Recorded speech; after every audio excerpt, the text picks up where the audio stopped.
উত্তর ত্রিপুরা জেলার জেলাশাসক আইএএস দেবপ্রিয় বর্ধনের নিকট ৫ দফা দাবি নিয়ে একটি ডেপুটেশন দিল Dharmanagar railway division demand and development কমিটির এক প্রতিনিধি দল।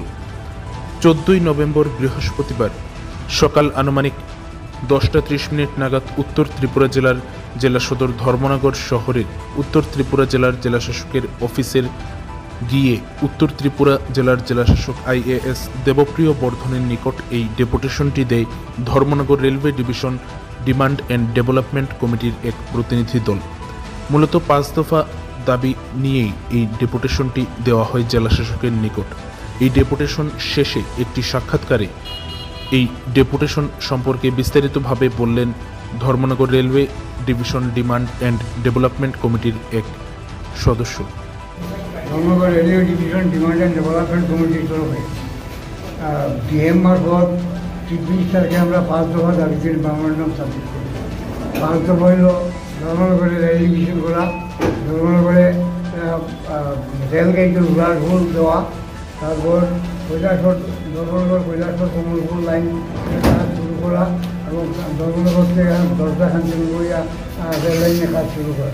এই দাবিগুলো নিয়ে আমরা দীর্ঘদিন যাবৎ লড়াই করতেছি এবং আজকে ৯ বছর যাবৎ আমরা এটা নিয়ে আলোচনা করতেছি। এটা ধর্মনগরের রেল ডিভিশন বিজেপি ওয়াদা দিচ্ছে, তার নির্বাচনী কমিশন নির্বাচন 13 নির্বাচনে তারা ঘোষণা দিচ্ছে ধর্মনগরে রেল ডিভিশন হবে।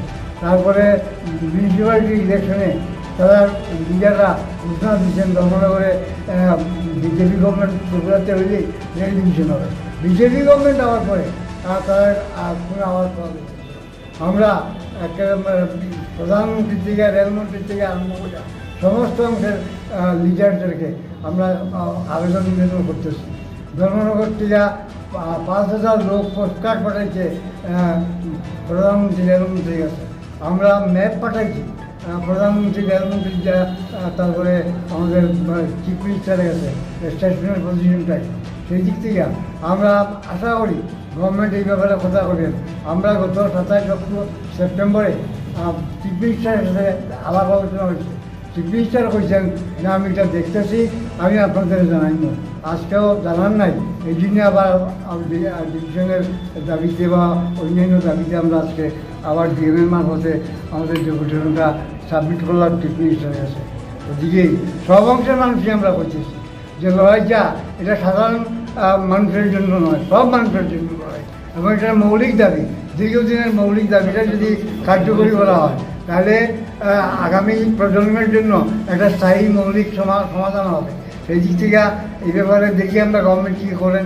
পরবর্তী সময় যদি গভর্নমেন্ট আগাইয়ে আসেন আমরা ওয়েলকাম করবো।